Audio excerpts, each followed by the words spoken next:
Est-ce que vous essayez de nous refourguer un nouveau grand méchant de saison alors que ceux qui sont présents depuis le début n'ont toujours pas eu leur conclusion? Il se passe pas des masses de choses à dire dans cette intro de saison 4. Comme d'habitude, c'est de l'instauration. De l'instauration sous couvert d'action bien fun, bien classe. Donc ça passe bien. Autrement dit, on va suivre très majoritairement Trevor et Sypha, après donc leur aventure à Lindelfeld, qui vivront différentes aventures, différents combats contre divers groupes, déjà contre un nécromancien et ses squelettes, contre des espèces de monstres qui vénèrent Dracula, des cultistes, des gobelins, et un vampire qui voulait faire des sacrifices dans une église. Je crois que j'ai fait le tour pour l'instant. Donc voilà, t'as ces divers combats-là pour appuyer, quoi, qui continuent de bourlinguer et que le travail n'est jamais fini en fait. Et aussi pour bien spécifier qu'il y a ce désir, cette vénération constante de Dracula et ce besoin de le ramener à la vie, même si la plupart du temps c'est voué à échouer, hein, comme on l'appuie à quelques moments. Mais c'est intéressant de montrer que en dépit d'avoir vaincu Dracula, il reste toujours cette ombre qui plane avec ce qu'il représentait auprès des monstres en tout genre présents dans le coin et que ça va pas être simple à défaire. Même si j'ose espérer qu'on mettra en place à la fin de cette saison, à la fin de cette série, une conclusion satisfaisante qui dira pas le combat doit continuer, on est sûr de rien, un truc muche. J'espère qu'il y aura quelque chose de plus conclusif. Parce que s'il y a bien un truc que j'espère après avoir eu la fin de la saison 2 qui pouvait vraiment se suffire sur pas mal de points, c'est que on donne au moins cette satisfaction de montrer que les monstres directs, les menaces directes sont réfrénées de façon claire. J'espère vraiment qu'on aura ça. Mais bon, sinon, ouais, ça appuie que les monstres sont toujours là, on les combat toujours, et Dracula plane toujours. Et il y a quelques petites références que je trouve assez cool, notamment autour de la Faucheuse, personnage très récurrent, grand boss récurrent de la saga Castlevania, qui est donc vénéré par certains cultistes qui voulaient faire des sacrifices, j'imagine, pour ramener Dracula ou un truc comme ça. Je pense pas qu'on ira plus loin sur le personnage, ça aurait été cool, mais avec tout ce que vous mettez en place, je pense que oui, la faucheuse, ça serait un petit peu gros de l'incorporer parce que ça ferait beaucoup trop rusher par rapport à ce qui vous reste de temps. Donc, il y a pas mal de trucs intéressants. À côté, il y a un échange que j'ai trouvé un peu con. Parce que lors d'un combat, il y a Sypha qui se met à jurer, dit merde. Quoi, t'as dit merde? Mais tu ne jures jamais d'habitude. C'est toi qui m'as mal influencé depuis qu'on se connaît et vous vous foutez de ma gueule. Tu jurais dès le premier épisode où on t'a vu, Sypha. Arrête tes conneries, arrête de blâmer Trevor pour ça. C'est le détail que j'ai pas compris. On a essayé de rendre un petit peu rigolo entre eux, mais c'est pas logique du tout. Hein. On l'a vu jurer à plusieurs moments dans la série avant cet épisode. Hein.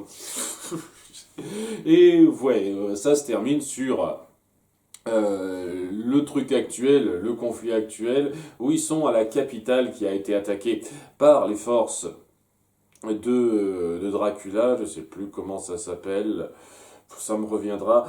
Cette ville dans laquelle on voit qu'il y a toujours la terreur, la peur, et ils se battent contre quelques vampires dans un sous-sol, en s'apercevant qu'il y a toujours ce besoin de revenir à Dracula, et que, en dépit de ce qu'ils font, il y a toujours des pertes. Ils auraient pu sauver des gens, et ça peine un petit peu Sypha. Trevor n'est pas toujours très doué pour la consoler, pour la rassurer, mais lui aussi, il commence un petit peu à en avoir marre de cette lutte constante et espérer peut-être pouvoir se reposer un peu. Et ça se termine sur eux qui commencent un petit peu à chercher un endroit où se poser pendant un instant pour se reposer, tandis qu'on va découvrir donc un nouveau méchant.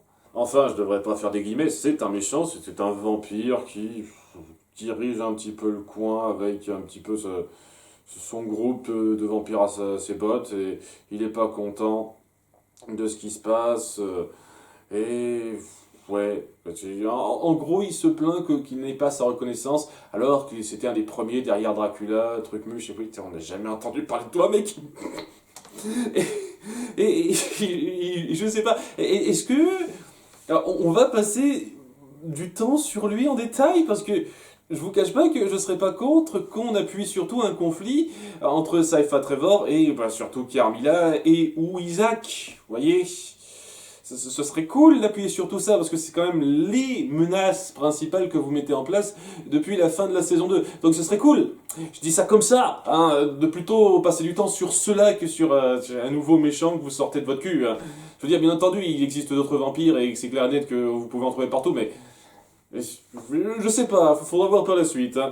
En tout cas, c'est acceptable, c'est très acceptable. Il y a une fois de plus une bonne variété de monstres qu'on reprend bien de la saga vidéoludique. Et oui, ça pose bien la mentalité des deux personnages qui commencent à se perdre un peu dans cette routine, en fait. Ils sont toujours partants pour se battre, mais il n'y a plus la même joie qu'avait Saifa avant, et on sent que la fin de la saison précédente, c'était le catalyseur de la chose, quoi. C'est vraiment le début de cette perte d'aventure réelle, sincère, de sa part. Donc c'est assez fort à appuyer. Néanmoins, j'espère vraiment qu'on partira sur une conclusion plutôt joyeuse à cet égard, à un certain degré, où le combat sera vraiment fini, où ce sera pareil, il reste encore des tonnes de monstres à buter à tous les coins de la Valachie. Je trouve que ce serait un gâchis, parce que c'est un peu le truc que j'espère quand même dans cette suite à la fin de la saison 2, c'est-à-dire de montrer que le voyage de Saifa et Trevor n'est pas vain, amène à une conclusion un peu finale dans la résolution. Et si c'est pas le cas, ce sera frustrant. Je vous le dis tout de suite, ce sera frustrant. Sinon, on passe un peu de temps sur Alucard, qui est toujours aigri. Alors, j'avoue que je suis un peu content de la direction que vous prenez, même si je dois me taper les retombées nazes de ce que vous avez fait dans la saison précédente. Mais au moins, vous essayez de montrer que il va pas totalement descendre la pente pour devenir un nouveau méchant, ce qui m'aurait vraiment gavé. Au moins on essaye d'appuyer que c'est pas juste ça. Alors qu'il a mis sur les pics d'autres cadavres en plus de ceux de Sumi et Taka, qui maintenant ont bien entendu totalement pourri après 6 semaines. J'ai eu un peu peur l'espace d'un moment, mais je me suis rendu compte que c'était quasi exclusivement des cadavres de monstres. Donc voilà, il n'a pas tué des humains à tour de bras, histoire de dire, c'est surtout des monstres qui venaient le faire chier. Ok. À part Sumi et Taka, il n'a pas non plus été trop affreux. Et puis on montre que c'est un peu devenu une loque qui vient pisser donc devant les cadavres qu'il a mis sur des pics, en faisant une petite remarque sur le fait que qu'en buvant trop de vin, ça le fait pisser des croûtes. Il le dit comme ça, il y a des gens, enfin il y a une ou deux personnes en commentaire qui m'ont dit « Ah quand même, t'es choqué par la vulgarité ». Je suis choqué par la vulgarité, pas vraiment, je suis juste gêné par la vulgarité quand elle est gratuite et ne sert à rien.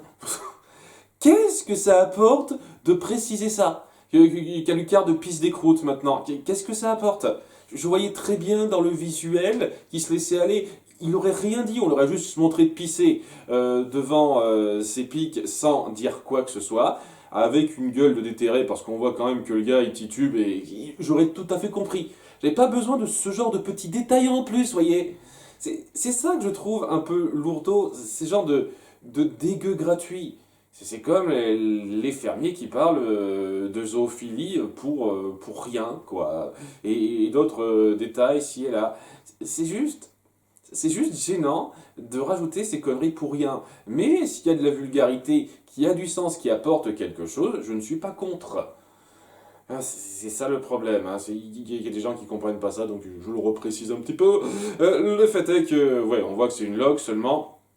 Il y a un cavalier qui arrive d'une ville avec un message, mais le cavalier il est mort. C'est-à-dire que il a puisé dans toutes ses forces alors qu'il était mortellement blessé pour cavaler jusqu'ici et apporter un message à Alucard, un appel à l'aide de la part de sa ville ou de son village. Je ne sais pas comment ça s'appelle, j'imagine qu'on passera un peu de temps là-dessus. Et il y a Alucard qui se rend compte de l'effort qu'il a dû faire. Donc il le respecte assez pour l'enterrer après ça. Mais il n'a pas l'air partant pour aller aider ce village-là. Parce qu'on sent qu'après l'épisode Sumitaka, il s'est complètement détaché des autres. Ça va être un petit peu le dernier test pour qu'ils se ressaisissent, qu'ils se reprennent et qu'ils repartent vers la bonne voie. Et je pense que il prendra la bonne décision. Ils sont pas clairs pour l'instant, mais je pense que très sincèrement, il décidera des essuie-glaces. Ça se termine sur lui qui se regarde dans le miroir, en étant totalement une loque, il se dit mon Dieu, je deviens Trevor. Il peut pas s'empêcher de lui chier dessus, même quand c'est lui qui est en tort. Mais bon, voilà. En dépit de cette petite remarque un peu gratuite là aussi, tu vois que le gars se rend compte de ce qu'il est devenu un petit peu et qu'il y a moyen qu'il se ressaisisse avec cette opportunité. Et c'est intéressant dans l'idée parce que je ne sais pas exactement comment la légende d'Alucard s'est transportée à travers le pays durant les 2 mois et demi qui se sont passés depuis qu'ils ont tué Dracula.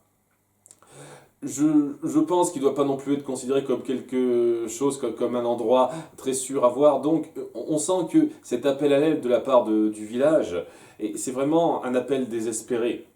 Et un appel désespéré face à quelqu'un qui est désespéré un petit peu lui-même, je trouve que c'est intéressant pour l'aider à remonter la pente. Et c'est tout ce que j'espère que ça lui permette de remonter la pente parce que ouais, vous avez vraiment, vraiment forcé le drame autour de lui et Sumetaka dans l'épisode précédent. Donc, s'il y a moyen qu'on défasse ça un petit peu avec cette nouvelle quête, ce serait cool, ce serait cool. En tout cas, ouais, c'est une instauration d'une nouvelle configuration, encore. Faite très correctement. J'ai pas grand chose de mauvais à dire, à part des petits détails sur lesquels je suis plein, mais sinon ça passe. J'espère juste que ce Varney, quoi, ça va juste être un combat d'un ou deux épisodes maxi, et quand ça se rentrera surtout sur un combat contre les méchants qu'on a instaurés depuis plus de temps. Ce serait cool, quoi. Et on verra par la suite. Et puis bon, pour ce qui concerne Isaac et Carmilla, j'imagine qu'il y a pas mal de préparatifs à fignoler maintenant avant d'en venir à leurs objectifs finaux. Donc c'est pas mal de faire une ellipse pour eux et on verra un petit peu ce qu'il en est. A bientôt pour l'épisode 2. Bye!